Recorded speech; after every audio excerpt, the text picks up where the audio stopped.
Hello everyone, hi this is Sanket Rajput and I welcome you all to my YouTube channel. तो देखो बच्चों, today we are on second last topic of biological classification. और मैंने आपको lecture 1 में पढ़ाया है सारा बेसिक क्लासिफिकेशन। फिर मैंने आपको पढ़ाया है Monera, then Protista, then fungi. आज हम पढ़ते हैं रॉबर्ट विटेकर के 5 किंगडम क्लासिफिकेशन के कुछ अपने लिमिटेशंस थे, हम उसको देखने की कोशिश करते हैं। तो देखो, मैंने आपको जब 5 किंगडम क्लासिफिकेशन रॉबर्ट विटेकर का जो कि आया था 1969 में, मैंने वहां पे बताया था कि जब 2 किंगडम क्लासिफिकेशन आया बाय कैरोलस लीनियस, तो उसकी अपनी 3 लिमिटेशंस थी। यूनिसेलुलर को मल्टीसेलुलर के साथ रखा था, ऑटोट्रोपिक को हेटरोट्रोपिक के साथ, और प्रोकैरियोटिक को यूकैरियोटिक के साथ। तो ये उसकी क्या थी, 2 किंगडम क्लासिफिकेशन की लिमिटेशन थी। फिर आया 3 किंगडम क्लासिफिकेशन, 4 किंगडम क्लासिफिकेशन और 5 किंगडम क्लासिफिकेशन। तो वन बाय वन जब क्लासिफिकेशन आते गए, इनमें ये लिमिटेशन सॉर्ट आउट होती गई। फिर आता है 5 किंगडम क्लासिफिकेशन, जो बहुत समय तक क्या रहा, प्रचलित में रहा। बहुत समय तक लोग इसको अच्छा क्लासिफिकेशन 5 किंगडम क्लासिफिकेशन मानते रहे, और आज भी 5 किंगडम क्लासिफिकेशन ही बहुत ज्यादा माना जाता है। लेकिन हर अच्छे आदमी में कुछ ना कुछ एक दो जो कमियां होती हैं, उसी प्रकार 5 किंगडम क्लासिफिकेशन की भी कुछ लिमिटेशंस रह गई। तो वो लिमिटेशंस क्या है, हम इस टॉपिक में डील करते हैं। तो आइए देखते हैं सॉरी 5 किंगडम क्लासिफिकेशन जो कि किसने दिया था, रॉबर्ट विटेकर ने। कौन से ईयर में दिया था, 1969। ये मैं आपको बता चुका हूं। तो रॉबर्ट विटेकर का जो 5 किंगडम क्लासिफिकेशन जो कि 1969 में आया हुआ था, इस किंगडम क्लासिफिकेशन में क्या था, मोनरा था, प्रोटिस्टा था, फंजाई था, प्लांट था और हमारा एनिमल था। तो बताओ, फिर से बोलो जहां बैठे हो, मोनरा, प्रोटिस्टा, फंजाई, प्लांट और एनिमल। एक इसमें 5 किंगडम क्लासिफिकेशन का एक बेस था, या 5 किंगडम क्लासिफिकेशन में इतने किंगडम थे, मोनरा, प्रोटिस्टा, फंजाई, प्लांट और एनिमल। तो इसकी अपनी कुछ लिमिटेशंस, यानी इसमें भी कुछ क्या निकल के आई, कमियां निकल के आई, दैट इज लिमिटेशन।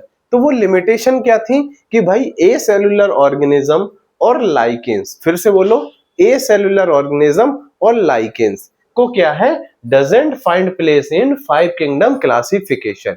तो फिर से बोलो, किन को जगह नहीं मिली थी इस 5 किंगडम क्लासिफिकेशन में, ए सेलुलर ऑर्गेनिज्म को और लाइकेंस को। अब आपके मन में एक सवाल आता है कि सर ये लाइकेंस जो है ये क्या होते हैं, और ए सेलुलर ऑर्गेनिज्म ये क्या होते हैं। तो पहले हम बात करते हैं ए सेलुलर ऑर्गेनिज्म। तो ए सेलुलर ऑर्गेनिज्म ऐसे ऑर्गेनिज्म जिनकी कोई सेल नहीं होती, कोई साइटोप्लाज्म नहीं होता, कोई मेटाबॉलिज्म नहीं होती, और ये कैसे होते हैं, बॉडी के बाहर एटलीस्ट नॉन लिविंग की तरह ही बिहेव होते हैं। हम इनको नॉन लिविंग ही मानते हैं। ठीक है, बात समझ में आई। ए सेलुलर ऑर्गेनिज्म ऐसे ऑर्गेनिज्म जिनकी कोई सेल नहीं होती, कोई मेटाबॉलिज्म नहीं होती, और बॉडी के बाहर ही कैसे नॉन लिविंग की तरह माने जाते हैं। कौन कौन से आते हैं इसमें, इसमें आता है हमारा वायरस। कौन आता है इसमें, हमारा आता है वायरस, इसमें आता है हमारा वायरॉइड, और इसमें आता है हमारा प्रियन। तो वायरस, वायरॉइड और प्रियन, ये हमारे क्या है, ए सेलुलर ऑर्गेनिज्म। फिर से बोलो, कौन सा है, इसमें आता है हमारा वायरस, आता है वायरॉइड, आता है और प्रियन आता है। लाइकेन क्या होता है, ये एसोसिएशन होता है, symbiotic association between algae and fungi. ये हम इसके इसी टॉपिक के लास्ट में डिस्कस करेंगे। तो हम वन बाय वन डिस्कस करेंगे वायरस के बारे में, फिर वायरॉइड के बारे में, फिर प्रियन के बारे में, and last but not least is lichen के बारे में। तो हमारा ये टॉपिक क्या हो जाएगा, खत्म हो जाएगा। तो अब हम चलते हैं वायरस की तरफ। तो देखो वायरस, तो वायरस को क्या बोला जाता है, वायरस को लोग मानते हैं that is poisonous fluid. Virus को क्या मानते हैं, पॉइजनस फ्लूइड। पॉइजनस फ्लूइड, इसी को क्या बोलते हैं हम, वीनोम। वीनोम मतलब क्या होता है, विष या फिर बोलो जहर। वीनोम मतलब क्या होता है, इसका मतलब होता है विष, या फिर इसका मतलब होता है जहर होता है। ठीक है, बात समझ में आई। तो वायरस, वायरस को हम बोलते हैं पॉइजनस फ्लूइड। पॉइजनस फ्लूइड का मतलब होता है वीनोम, और वीनोम का हिंदी का अर्थ होता है विष। तो इसको बातें ये बाद में आएंगी, पहले हम बात करते हैं वायरस की डिटेल स्टडी की तरफ, कि वायरस एक्चुअली क्या है, क्या इसमें मॉर्फोलॉजी है, क्या इसमें कंपोनेंट है, ये हम आगे देखते हैं। तो अभी सिर्फ ऐसे याद रखो, वायरस, वायरस एक पॉइजनस फ्लूइड है जिसको हम बोलते हैं वीनोम। वीनोम मतलब होता है विष। ठीक है, जब वायरस की हम बात करने जाते हैं, वायरस की स्टडी करने जाते हैं, तो एक साइंटिस्ट जी एनसीईआरटी में नहीं दिया है, but for concept point of view ये आपको जानना बहुत जरूरी है। तो पढ़ो यहाँ पे क्या लिखा हुआ है, लुईस पास्चर। तो लुईस पास्चर ने क्या दिया था, जर्म थ्योरी ऑफ डिसीज। फिर से बोलो, लुईस पास्चर ने क्या दिया था, जर्म थ्योरी ऑफ डिसीज। क्या दिया था बोलो, लुईस पास्चर ने दिया था हमको जर्म थ्योरी ऑफ डिसीज। ये थ्योरी क्या कहती है कि every disease is caused by a micro organism.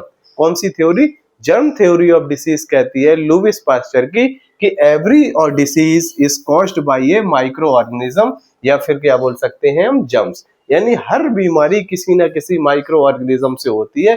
उस माइक्रो ऑर्गेनिज्म को हम क्या बोलते हैं, बेसिकली जर्म्स बोलते हैं। कहते हैं ना, यहाँ पे जर्म्स बहुत है, माइक्रो ऑर्गेनिज्म बहुत है। हैंड वॉश कर लो, आपके हाथ में क्या है, जर्म्स बहुत ज्यादा होंगे।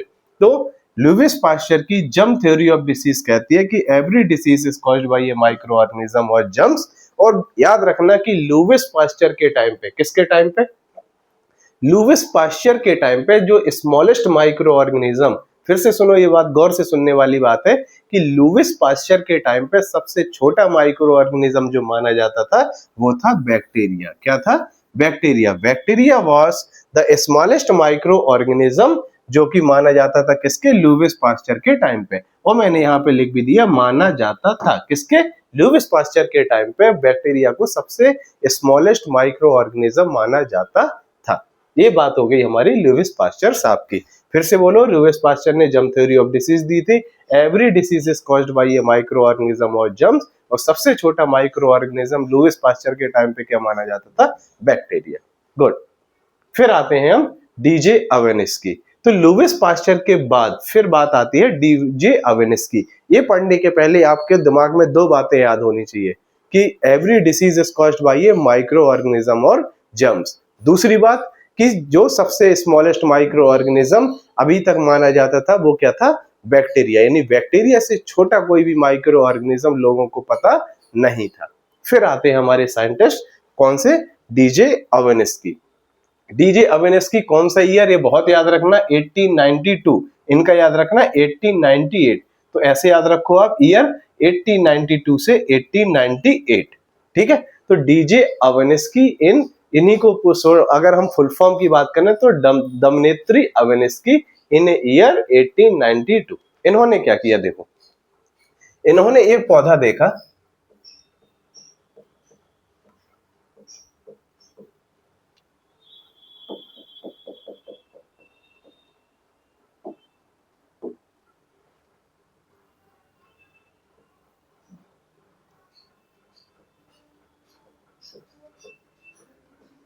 ठीक है, ये पौधा है। और ये पौधा जो है, ये किसका पौधा है, ये है टोबैको का,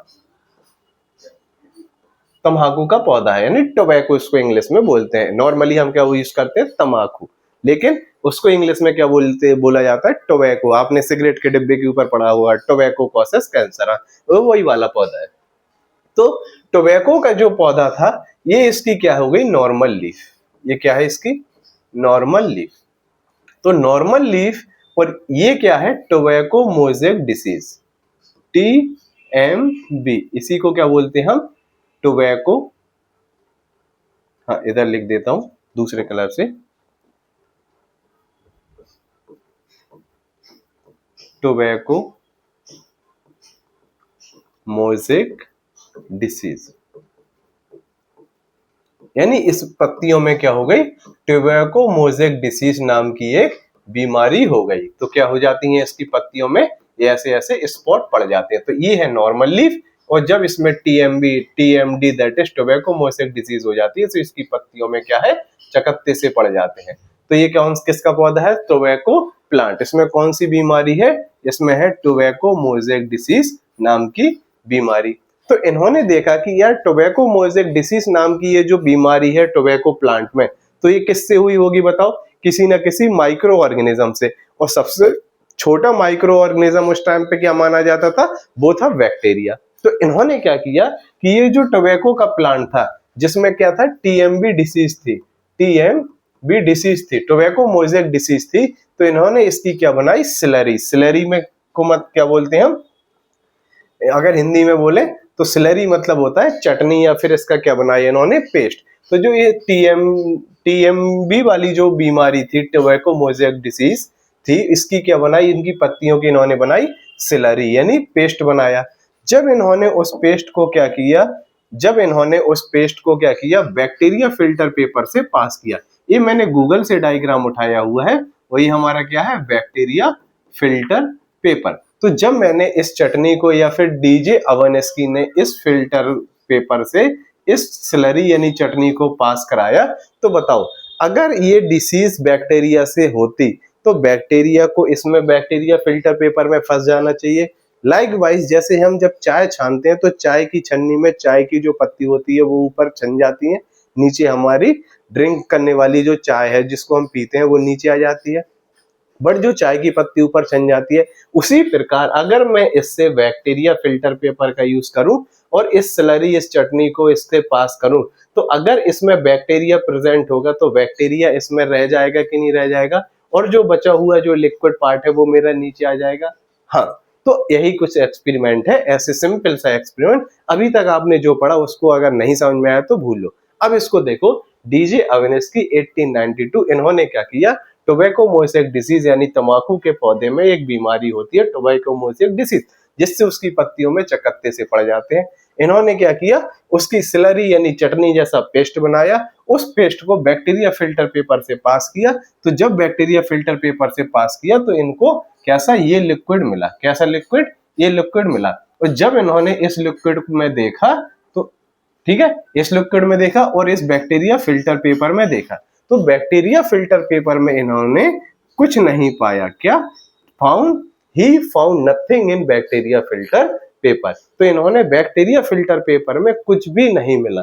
तो इससे क्या मतलब निकल के आया कि it shows microbes to be smaller than bacteria, कि भाई जो ल्यूइस पास्चर के टाइम पे मानते थे कि सबसे स्मॉलेस्ट माइक्रो ऑर्गेनिज्म जो है बैक्टीरिया, जो कि डिसीज कॉज करता है, उससे भी कोई ना कोई छोटा माइक्रो ऑर्गेनिज्म है जो क्या करता है, बीमारी कॉज करता है।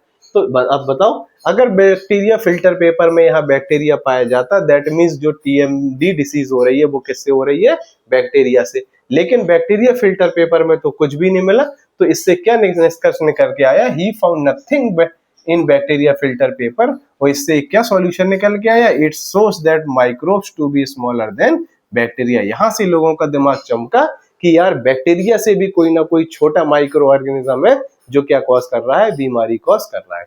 इस एक्सपेरिमेंट से डीजे अवेनेस्की के इस एक्सपेरिमेंट से बोल सकते हो 1892 में लोगों को ये चीज समझ में आना शुरू हुई कि microbes to be smaller than bacteria, कोई ना कोई माइक्रोब्स बैक्टीरिया से छोटा है। जो लुईस पास्चर के टाइम पे बैक्टीरिया को ही सबसे स्मॉलेस्ट माना जाता था। फिर इस लिक्विड में जो देखा, अब बताओ अगर कोई भी माइक्रो ऑर्गेनिज्म इसमें नहीं फंसा तो वो छन के कहाँ आ जाएगा, इस लिक्विड में आ जाएगा। तो ये जो लिक्विड है इसमें वो कहीं ना कोई जो स्मॉलेस्ट माइक्रो ऑर्गेनिज्म जो हम देख रहे हैं कि बैक्टीरिया से भी छोटा माइक्रो ऑर्गेनिज्म, वो जरूर इसमें प्रेजेंट होगा कि नहीं होगा। हाँ सर, इसमें प्रेजेंट होगा और होगा। तो इस फ्लूइड को इसने डीजे अवेनेस्की ने क्या नाम दिया, name this fluid as poisonous fluid. क्या नाम दिया, पॉइजनस फ्लूइड। यहीं से हमारा टर्म आया नया वायरस, की वायरस एक ऐसा माइक्रो ऑर्गेनिज्म हो सकता है जो कि बैक्टीरिया से भी छोटा है। और ये बात सही भी है, ठीक है। तो इस फ्लूइड का क्या नाम दिया डीजे अवेनेस्की ने, पॉइजनस फ्लूइड, और term virus DJ Ivanovsky. Got it. फिर हम बात करते हैं इस फ्लूइड में अब वो माइक्रो ऑर्गेनिज्म किसने खोज करने की कोशिश की। तो इतना तो लोगों को इस एक्सपेरिमेंट से आइडिया लगा कि माइक्रोब्स कोई ना कोई जरूर है जो बैक्टीरिया से छोटा है, बट कौन सा है ये इसने नाम दे दिया पॉइजनस फ्लूइड और वायरस। बट कैसे निकाला उसको हम देखते हैं, और कैसे कंफर्म होगा कि हाँ भाई इसमें माइक्रो ऑर्गेनिज्म प्रेजेंट है स्मॉलर देन बैक्टीरिया। तो हमारे फिर नए साइंटिस्ट आते हैं एम.डब्ल्यू. विजरनिक। कौन से साइंटिस्ट, एम.डब्ल्यू. विजरनिक। कौन से ईयर, 1898। याद रखना 1892 फिर 1898, 1892 1898। ये एग्जाम में पूछ लेंगे तो 4 नंबर ए भी आपको दे के जाएगा और 4 नंबर ए लेके भी जाएगा। तो अगर आपको ये चीजें करनी है तो इसको एज सच याद करते हुए चलोगे। तो बताओ डीजे अवेनेस्की ईयर 1892 और एम.डब्ल्यू. विजरनिक ईयर 1898। सॉरी, ठीक है। तो ये जो फ्लूइड है इसमें हमें देखना है कि कौन सा माइक्रोब्स जो स्मॉलर देन बैक्टीरिया इसमें प्रेजेंट है भी या फिर नहीं है। तो हमारे एम.डब्ल्यू. विजरनिक साहब ने वही पॉइजनस फ्लूइड यहाँ पे उठाया। वही पॉइजनस फ्लूइड को क्या किया इन्होंने, इधर लिया और पॉइजनस फ्लूइड को इन्होंने क्या किया, नॉर्मल हेल्दी प्लांट में डाल दिया। इस पॉइजनस फ्लूइड को नॉर्मल हेल्दी प्लांट में डाल दिया। तो इन्होंने क्या देखा कि जो भाई वो प्लांट था, normal plant also get infected, वो नॉर्मल प्लांट भी हमारा क्या हो गया, इन्फेक्टेड। फिर से सुनो, एमडब्ल्यू वेजरनिक ने ये जो फ्लूइड था इसको उठाया, जिसको हमने बोला पॉइजनस फ्लूइड या टर्म वायरस किसने दिया, डीजे अवेनिस्की। पॉइजनस फ्लूइड किसने बोला, डीजे अवेनिस्की। ठीक है, ये फ्लूइड इन्होंने उठाया और इसको नॉर्मल प्लांट में डाला। नॉर्मल प्लांट में डालने के बाद इन्होंने क्या देखा कि जो हमारा नॉर्मल प्लांट भी था वो भी क्या हो गया, इन्फेक्टेड, यानी टीएमडी, टोबैको मोज़ेक डिसीज, उसको भी हो गई। तो जब इसमें टोबैको मोज़ेक डिसीज इसमें भी हो गई, तो फिर इन्होंने इस फ्लूइड का क्या नाम दिया, इन्होंने इस फ्लूइड का नाम दिया कंटाजियम वाइवम फ्लूइडियम। फिर से बोलो, जहां बैठे हो वहां से बोलो, कंटाजियम वाइवम फ्लूइडियम। क्या नाम दिया इन्होंने, कंटाजियम वाइवम फ्लूइडियम। किसने, एमडब्ल्यू वेजरनिक। कौन सा ईयर, 1898। Got it. तो फिर इन्होंने क्या नाम दिया, कंटाजियम वाइवम फ्लूइडियम, जिसमें कंटाजियम का मतलब क्या होता है, इसका मतलब होता है इन्फेक्शियस, वाइवम का मतलब क्या होता है, लिविंग, और फ्लूइडियम का मतलब होता है फ्लूइड। तो इसको हम और गहरी सिंपल लैंग्वेज में क्या बोल सकते हैं, इन्फेक्शियस लिविंग फ्लूइड। अगर आपसे बताओ, क्वेश्चन पूछा जाता है contagium vivum fluidum term was given by MW Beijerinck, DJ Ivanovsky, Louis Pasteur all, तो क्या होगा आंसर उसका, MW Beijerinck. Term poisonous fluid was given by DJ Ivanovsky, term virus was given by DJ Ivanovsky. तो ये सारी चीजें किस scientist ने क्या किया, ये चीजें आपको बहुत विधिवत याद करके हुए चलना है। ठीक है, तो MW Beijerinck in year 1898 term giving contagium vivum fluidum, और इसको क्या बोलते हैं, इन्फेक्शियस लिविंग फ्लूइड। तो ये दो चीजें हो गई।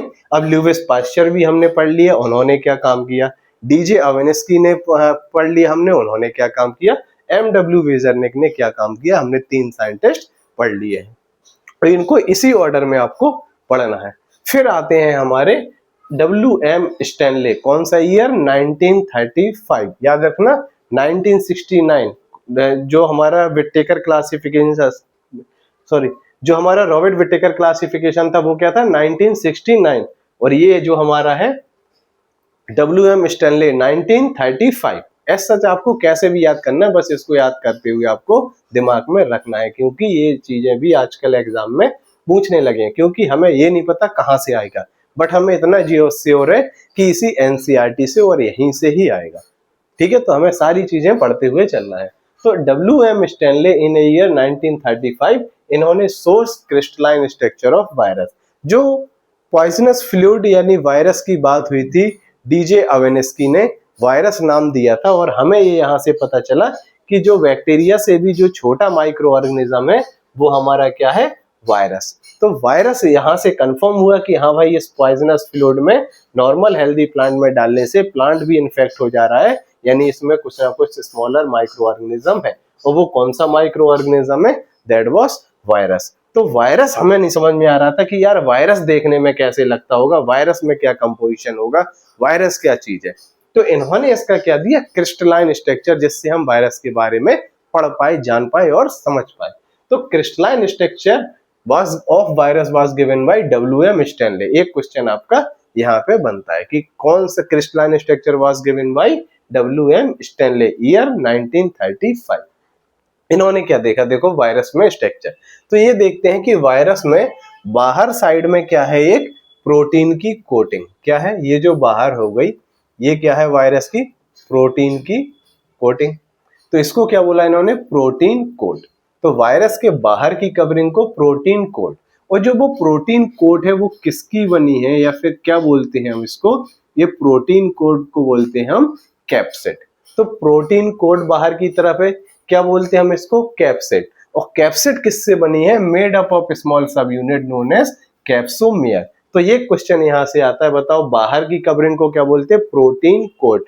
प्रोटीन कोट किस क्या बोलते हैं हम, कैप्सिड। कैप्सिड किसकी बनी है, कैप्सोमेयर की। और कैप्सोमेयर कैसे अरेंज है, या तो वो हेलिकल गोल गोल अरेंज है, या फिर पॉलीहेड्रल फॉर्म में अरेंज है। चलो फिर से देखते हैं। वायरस हमारा देखने में ऐसे लगता है, इसके बाहर प्रोटीन कोट या फिर कैप्सिड की कवरिंग है, वो कैप्सिड किसकी बनी है? वो बनी है कैप्सोमेयर की। और कैप्सोमेयर वायरस के स्ट्रक्चर में कैसे अरेंज होते हैं? वो या तो हेलिकली अरेंज होते हैं या फिर पॉलीहेड्रल अरेंज होते हैं। अब यहाँ देखो ये हमारा ये क्या है? टीएमबी वायरस, ठीक है।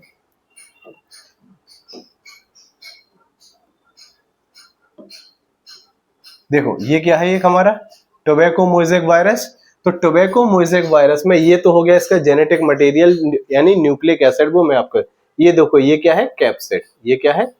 कैप्सिड, ठीक है, ये है कैप्सिड। तो जो कैप्सिड है वो किसके बने हैं? कैप्सोमेयर के। इसमें ये छोटे छोटे क्या हो गए? कैप्सोमेयर, ये कैप्सोमेयर। और कैप्सोमेयर कैसे अरेंज है? ये देखो हेलिकली अरेंज है कि नहीं? हेलिक्स के फॉर्म में। ये भी या तो ये हेलिक्स के फॉर्म में अरेंज होंगे या फिर कैसे? पॉलीहेड्रल फॉर्म में अरेंज होंगे।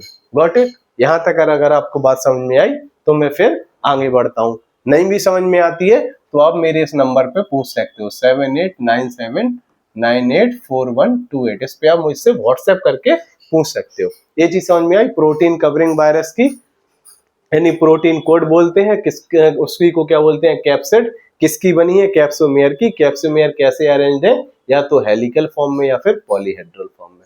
फिर इसके अंदर क्या होता है? इसके अंदर होता है भाई न्यूक्लिक एसिड। क्या होता है इसके अंदर?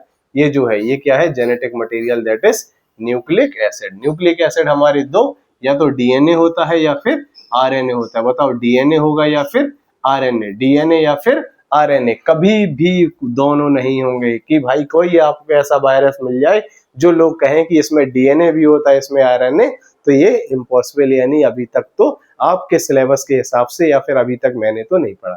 तो अभी तक क्या मानना है आपको कि कोई भी ऐसा वायरस नहीं है जिसमें डीएनए भी हो और आरएनए। या तो होगा डीएनए या फिर होगा आरएनए। तो बताओ वायरस अगर देखो तो दो ही चीजें हैं उसमें।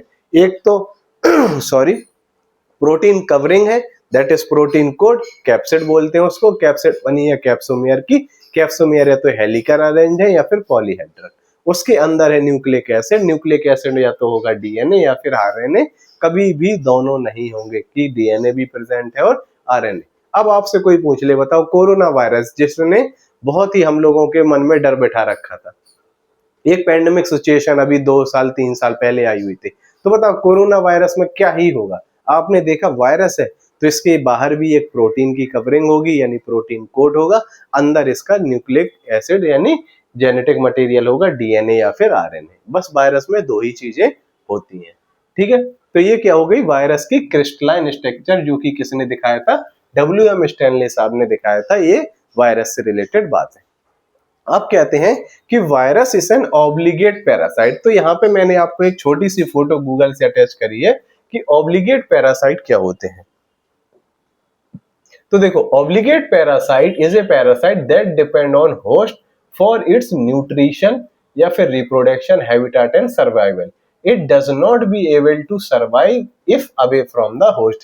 कि ये वही चीज है कि होस्ट के बिना ये सर्वाइव ही नहीं कर सकता है, या होस्ट के बाहर कर दिया जाए तो ये क्या है? सर्वाइव ही नहीं कर पाएगा। तो ये क्या हो सकता है?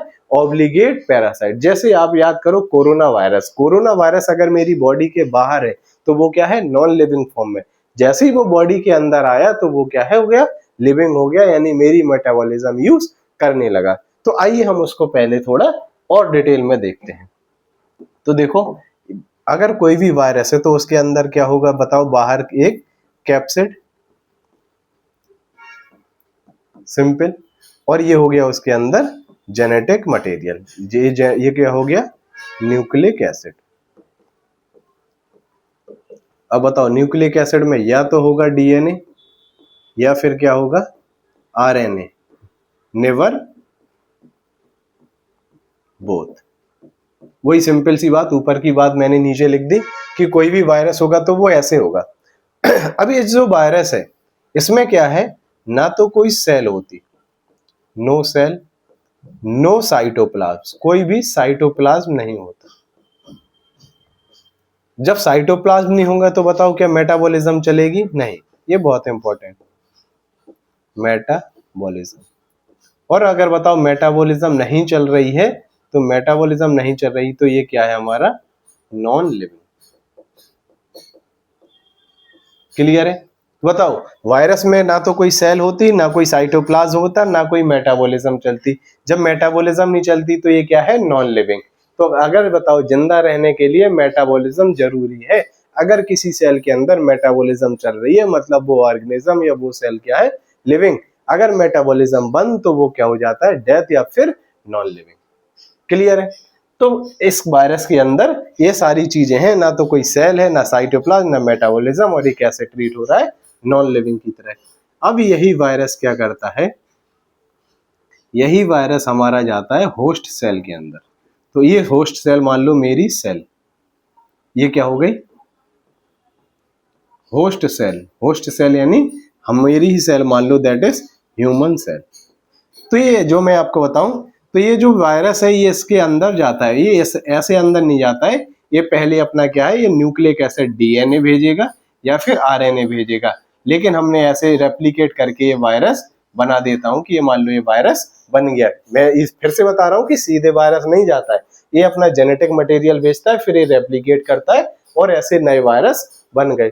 ये नए वायरस क्या करता है, ये वायरस क्या है, ये यूज करता है होस्ट की, होस्ट साइटोप्लाज्म। ठीक है, होस्ट की वो मेरी सेल के अंदर तो साइटोप्लाज्म है ना, हाँ है। होस्ट की साइटोप्लाज्म यूज करता है और ये क्या करता है, मेटाबॉलिज्म स्टार्ट कर देता है। और बताओ जब ये मेटाबॉलिज्म स्टार्ट कर देगा तो ये क्या हो जाएगा, लिविंग। तो बताओ बॉडी के बाहर ये क्या है, नॉन लिविंग। बॉडी के बाहर ये क्या है, नॉन लिविंग। बॉडी के अंदर क्या है, ये लिविंग। किसकी बॉडी के अंदर, होस्ट सेल या फिर होस्ट बॉडी के अंदर। तो वायरस क्या है, नॉन लिविंग भी है और लिविंग भी है। तो मैं यहां से बताओ एक चीज ये नहीं बोल सकता हूं, बोल सकता हूं कि virus is the connecting link between living and non living. तो इसको क्या बोल सकते हैं हम, virus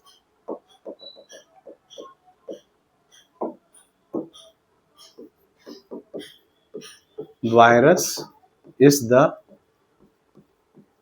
connecting link between living and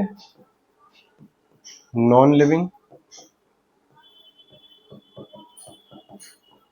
बोल सकता हूं कि नहीं बोल सकता हूं, लिविंग एंड, हाँ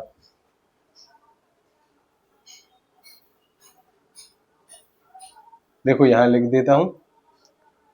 ठीक, तो इसको मैं क्या बोल सकता हूं कि virus is the connecting link between living and, virus is the connecting link between living and on, इस नहीं ये है नॉन लिविंग। तो virus is the connecting link between living and non living. Virus is the connecting link between non and living, non living. और कैसे living और non living है ये मैंने आपको इससे समझा दिया है। क्लियर है यहां तक? क्लियर। अब देखो अगर ये वायरस हमारा प्लांट सेल के अंदर जाएगा तो इसको क्या बोलेंगे हम, प्लांट वायरस। ठीक है, अगर ये वायरस प्लांट सेल के अंदर गया तो इसको क्या बोलेंगे, प्लांट वायरस। अगर ये एनिमल के अंदर गया तो इसको बोलेंगे हम एनिमल वायरस। अगर ये किसी बैक्टीरिया के अंदर जाता है तो इसको बोलते हैं हम बैक्टीरियोफेज। क्या बोलते हैं, बैक्टीरियोफेज। चलो फिर से बोलो मेरे साथ, अगर ये वायरस प्लांट सेल के अंदर गया तो प्लांट वायरस बोलते हैं, एनिमल के अंदर गया तो एनिमल वायरस बोलते हैं, बैक्टीरिया के अंदर गया तो बैक्टीरियोफेज बोलते हैं। तो प्लांट सेल के अंदर जो वायरस होता है वो कौन सा होता है, वो होता है सिंगल स्ट्रैंडेड आरएनए। क्या होता है, single stranded RNA. Plant cell के अंदर जो प्लांट सेल के अंदर जब वायरस जाता है तो उसको बोलते हैं प्लांट वायरस। और प्लांट वायरस में जो न्यूक्लिक एसिड होता है वो कैसा होता है, single stranded RNA. Animal virus में क्या होता है, ये होता है सिंगल स्ट्रैंडेड आरएनए और होता है डबल स्ट्रैंडेड आरएनए और इसमें होता है डबल स्ट्रैंडेड डीएनए। फिर से बोलो, ये चीज बहुत इंपॉर्टेंट है, single stranded RNA, double stranded RNA, double stranded DNA किसके अंदर होता है, एनिमल वायरस के अंदर। या तो सिंगल स्ट्रैंडेड आरएनए होगा, हाँ ये चीज देखो आप कंफ्यूज नहीं होना, मैंने आपको बताया न्यूक्लिक एसिड या तो होगा डीएनए या होगा आरएनए, कभी भी बोथ नहीं होगा। तो वही मैं कह रहा हूं कि प्लांट वायरस में सिंगल स्ट्रैंडेड आरएनए होता है, एनिमल वायरस में या तो होगा सिंगल स्टैंडर्ड आरएनए, सभी नहीं होंगे, या तो सिंगल स्टैंडर्ड आरएनए होगा, या फिर डबल स्टैंडर्ड आरएनए होगा, या फिर डबल स्टैंडर्ड डीएनए होगा। ये नहीं कि तीनों चीजें हैं, नहीं, या सिंगल स्टैंडर्ड आरएनए होगा, या डबल स्टैंडर्ड आरएनए, या फिर डबल स्टैंडर्ड डीएनए। और जो बैक्टीरिया होता है, बैक्टीरिया में होता है हमारा डबल स्टैंडर्ड डीएनए। तो आई होप अब आपको चीजें क्लियर होंगी कि बताओ WM स्टैनली ने क्रिस्टलाइन स्ट्रक्चर ऑफ वायरस दिया, जिसमें इन्होंने देखा कि बाहर की जो कवरिंग है उसको बोलते हैं protein coat called as capsid. Capsid बनी है कैप्सोमियर, कैप्सोमियर के स्मॉल यूनिट को बोलते हैं कैप्सोमियर। कैप्सोमियर या तो हेलिकल अरेंज हो गए या फिर पॉलीहेड्रल फॉर्म में, अंदर होगा न्यूक्लिक एसिड या तो डीएनए या फिर आरएनए, कभी भी दोनों नहीं होता कि डीएनए भी प्रेजेंट होगा और आरएनए। तो ये चीज याद रखना, नेवर बोथ। फिर हमें पता चला कि virus is an obligate parasite, यानी ये अगर होस्ट से इसको अलग कर दिया जाए तो ये सर्वाइव नहीं कर पाएगा। कैसे? मैंने आपको ये चीज समझ आई कि इसके बाहर ना तो इसके पास कोई साइटोप्लाज्म होता, ना कोई सेल होती, ना मेटाबॉलिज्म चलती है, इसीलिए होस्ट के बाहर क्या होता है, नॉन लिविंग। जब ये होस्ट बॉडी के अंदर जाता है तो होस्ट के साइटोप्लाज्म को यूज करता है, होस्ट की मेटाबॉलिज्म को यूज करता है, वो कैसे बिहेव करता है, ऐसे लिविंग सेल। इसीलिए हम इसको क्या बोलते हैं, virus is the connecting link between living and non living. Virus is the connecting link between living and non living. फिर मैंने आपको बताया कि अगर ये प्लांट वायरस के अंदर, सॉरी प्लांट सेल के अंदर चला जाए तो इसको बोलते हैं प्लांट वायरस, एनिमल के अंदर चला जाए तो एनिमल वायरस, और बैक्टीरिया के अंदर चला जाए तो बोलते हैं बैक्टीरियोफेज।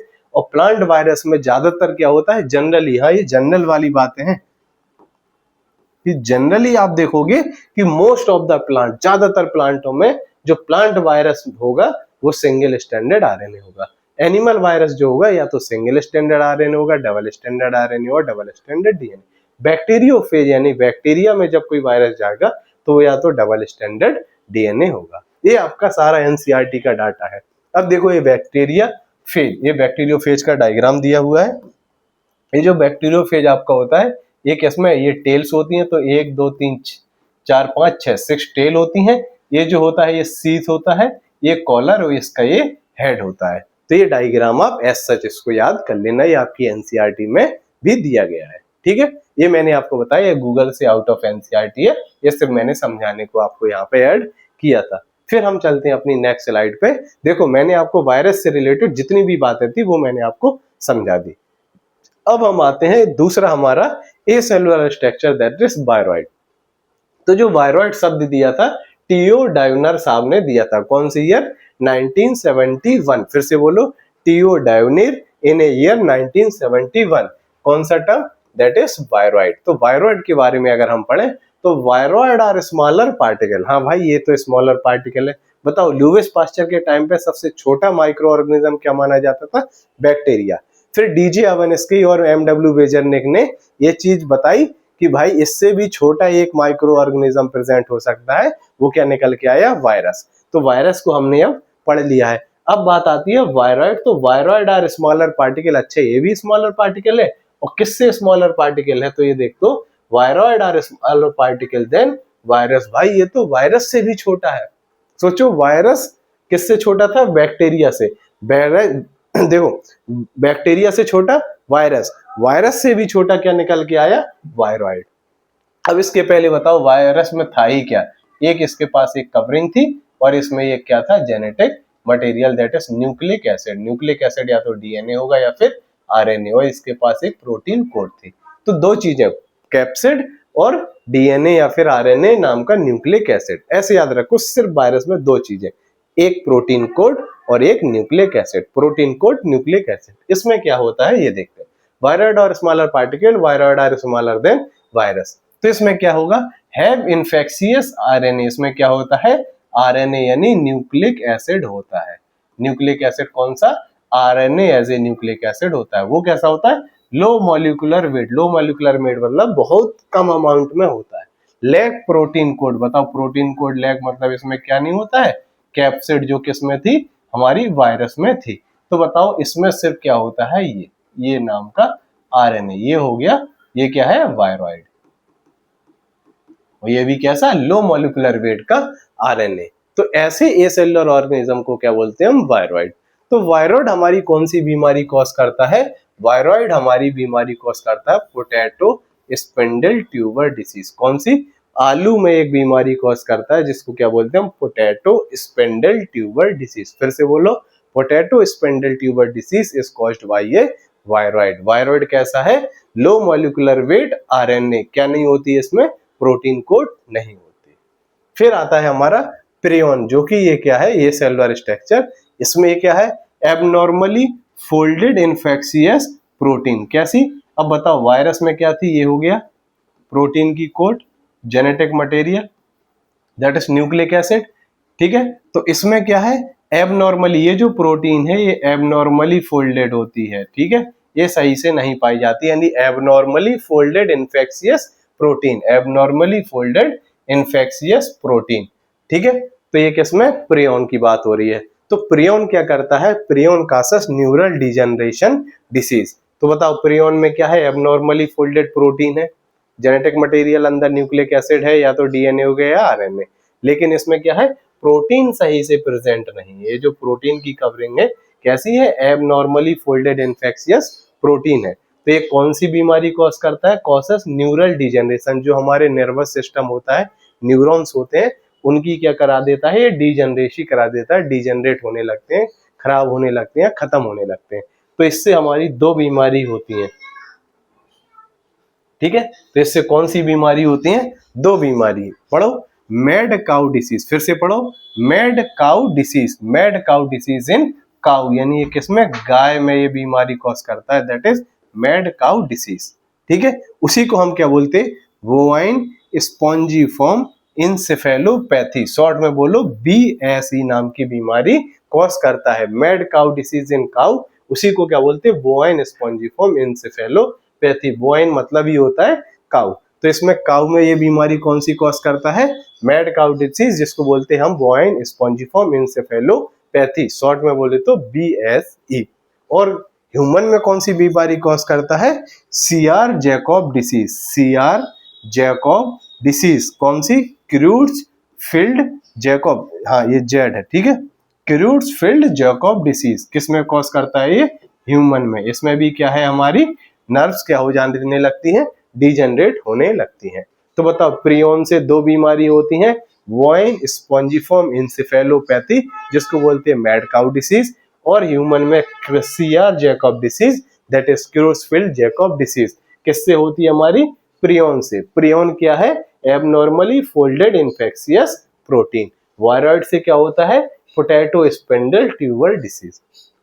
ठीक है, तो ये चीजें आपको यहाँ तक आई होप क्लियर होगी कि ए सेलुलर स्ट्रक्चर याद करो, जो हमारा क्या था? Limitation of Robert Whittaker classification में तीन हमारी थी, वायरस, वायरॉइड और प्रियन। तो ये आपको विधिवत मैंने तीनों बीमारी क्या है? तीनों चीज, सॉरी बीमारी नहीं, तीनों ए सेलुलर स्ट्रक्चर, ए सेलुलर ऑर्गेनिज्म को मैंने आपको विधिवत समझा दिया है, और इससे क्या डिसीजेस होती हैं वो भी मैंने आपको समझा दी है। फिर हम आते हैं अपना last topic, that is lichen. ठीक है, अब लाइकेन क्या भला होती है, जिसको फाइव किंगडम क्लासिफिकेशन में जगह नहीं मिली। तो लाइकेन की अब हम यहाँ पे बात करते हैं।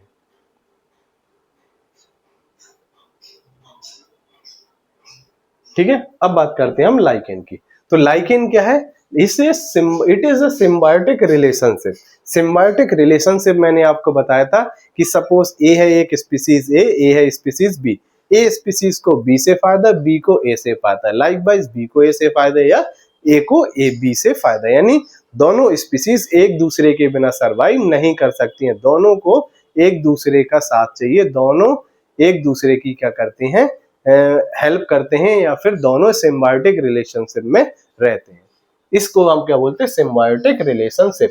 यानी कोई एक ए स्पीसीज है, कोई एक बी स्पीसीज है, ए स्पीसीज को बी स्पीसीज की हेल्प चाहिए, बी को ए स्पीसीज की, तो इस टाइप के रिलेशन को क्या बोलते हैं हम? Symbiotic relationship. ठीक है, तो सिम्बायोटिक रिलेशनशिप इसमें किस किस के बीच में होता है? इसमें होता है एल्गी के बीच में और फंजाई के बीच में। एल्गी को हम क्या बोलते हैं? फाइकोबायोन्ट। याद करो, फाइको का मतलब ही होता है एल्गी, माइको का मतलब ही होता है फंजाई। फाइकोमाइसिटीज याद करो, तो फाइको मतलब माइसिटीज, एस्कोमाइसिटीज, बेसिडोमाइसिटीज, ड्यूट्रोमाइसिटीज, ये सब किसकी क्लास है? फंगस की। तो वैसे ही माइक्रोबायंट को क्या बोलते हैं हम? फंजाई। फाइकोबायंट को क्या बोलते हैं हम? एल्गी। तो किसके बीच में रिलेशनशिप है? मैंने आपको बताया ना, ए स्पीसीज का बी से, बी स्पीसीज का ए से फायदा होना चाहिए। तो यहाँ पे ये कैसा है? ए स्पीसीज, ये है बी स्पीसीज। ए स्पीसीज क्या है? एल्गी। बी स्पीसीज क्या है? फंजाई। तो कैसे एक दूसरे को फायदा पहुंचाते हैं वो ये रहा। तो ए स्पीसीज क्या करती है? Perform photosynthesis. बताओ, एल्गी है तो फोटोसिंथेसिस परफॉर्म करेगी। फोटोसिंथेसिस परफॉर्म करे तो ये क्या बनाएगी? फूड। एल्गी है, फाइकोबायंट है, क्या करेगी? फोटोसिंथेसिस। क्या बनाएगी? फूड। और ये फूड क्या करेगी? फूड देगी किसको? हमारे फंगस को। ठीक है। तो ए एल्गी, इसने खाना बनाया, फोटोसिंथेसिस करी, फूड बनाया, और फूड किसको दिया? हमारे फंगस को। तो बदले में फंगस ने क्या किया? Perform protection of algae. तो एल्गी फंगस को क्या देती है? खाना देती है, दैट इज फूड देती है, और बदले में ये क्या देता है? प्रोटेक्शन देता है। कौन देता है? फंजाई। तो ये क्या है? Symbiotic relationship. इसको क्या बोलते हैं हम? लाइकेन। तो lichen is a symbiotic relationship between algae and fungi. Algae perform photosynthesis and perform food and provide to fungi. Fungi perform protection of algae. ये कैसा रिलेशन है? Symbiotic relationship. अब दो बातें लाइकेन्स को लेके। In succession lichens are pioneer vegetation on bare rocks. क्या है? In succession lichens are pioneer vegetation on bare rocks. इसका मतलब क्या होता है? तो देखो, सक्सेशन के दौरान यानी बेयर रॉक्स, ऐसी जमीन जहां पे कोई वनस्पति पाई नहीं जाती है। फिर से बोलो, बेयर रॉक्स ऐसी जगह जहां पे कोई भी स्पीसीज, कोई भी वनस्पति नहीं पाई जाती। तो सबसे पहले वहां पे जो पहली स्पीसीज या जिसमें पाइनोर स्पीसीज या पाइनोर वेजिटेशन आई, वो कौन सी होती है? लाइकेन। तो लाइकेन सक्सेशन, इसीलिए हम इसको बोलते हैं in succession lichen is the pioneer vegetation on bare rocks. कोई एक ऐसी चट्टान, कोई ऐसी जमीन जहां पे पहले कोई स्पीसीज नहीं पाई जा रही थी, कोई नहीं था, तो सबसे पहले वहां पे पाइनोर वेजिटेशन या सबसे पहले आने वाली कौन सी स्पीसीज? दैट इज लाइकेन पहुंचते हैं। इसीलिए हम इसको क्या बोलते हैं? In succession lichen are pioneer vegetation on bare rocks. एक पॉइंट तो ये समझ में आया। फिर आते हैं, लाइकेन्स क्या होते हैं? सेंसिटिव होते हैं कौन सी गैस को? SO2, that is sulphur dioxide gas के लिए क्या होते हैं? बहुत ही सेंसिटिव होते हैं। कहते हैं ना, जैसे कोई कोई धूल से बहुत सेंसिटिव होता है, सिगरेट से बहुत सेंसिटिव होता है, उसकी स्मेल से, उसके धुएं से। तो जैसे ही अगर वहां पे सिगरेट धुआं वहां पे दिखा तो लोगों को तुरंत पता चल जाता है, जो इसके लिए एलर्जिक होते हैं या सेंसिटिव होते हैं, कि भाई यहाँ पे कोई स्मोकिंग कर रहा है। Likewise lichens are very sensitive to SO2, that is sulphur dioxide gas. तो जहां पे भी सल्फर डाइऑक्साइड गैस होता है, और वो सल्फर डाइऑक्साइड गैस ज्यादातर कहाँ होगा? डू नॉट फाउंड इन, कहाँ होगा? पॉल्यूटेड एरिया में होगा। सिंपल सी बात, देखो सुनो, लाइकेन्स किसके सेंसिटिव होते हैं? SO2 gas. वो SO2 गैस कहाँ होगी? जहां पे पॉल्यूटेड एरियाज होगा, जहां पे बहुत ज्यादा पॉल्यूशन होगा। तो बताओ, जहां पे ज्यादा पॉल्यूशन होगा, जिसको सिगरेट के स्मेल से ज्यादा एलर्जी हो गई, क्या वो उस एरिया में जाएगा? नहीं जाएगा। वैसे ही लाइकेन सेंसिटिव होते हैं SO2 गैस। ये कहाँ होगा? जहां ज्यादा पॉल्यूशन होगा। तो पॉल्यूशन जहां होगा वहां पे लाइकेन जाएगा? नहीं जाएगा। तो lichen are sensitive to SO2 gas, do not found in polluted areas. Hence इसको क्या बोलते हैं हम? Pollution indicator. यानी अगर किसी जगह पे लाइकेन्स नहीं है, दैट मीन्स यहाँ का एरिया क्या है? पॉल्यूटेड है, यानी पॉल्यूशन है। अगर हमें एक इंडिकेटर की तरह हम इसको यूज कर सकते हैं कि कोई बहुत ज्यादा इंडस्ट्रियल एरिया है, बहुत ज्यादा इंडस्ट्रियल एरिया है, आप वहां पे लाइकेन को ग्रो करा के दिखा दो, लाइकेन कभी ग्रो नहीं करेगा if there is SO2 gas in maximum. Polluted area में SO2 गैस ज्यादा होती है, तो लाइकेन वहां पे कभी ग्रो ही नहीं करेगा। इसीलिए हम इसको क्या बोलते हैं? Pollution indicator.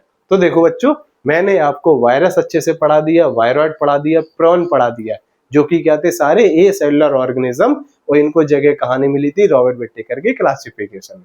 फिर मैंने आपको लाइकेन, जिसको इसको भी जगह नहीं मिली थी, ये भी टॉपिक मैंने आपको अच्छे से समझा दिया। आई होप कि ये चीज आपको अच्छे से समझ में आ गई होगी।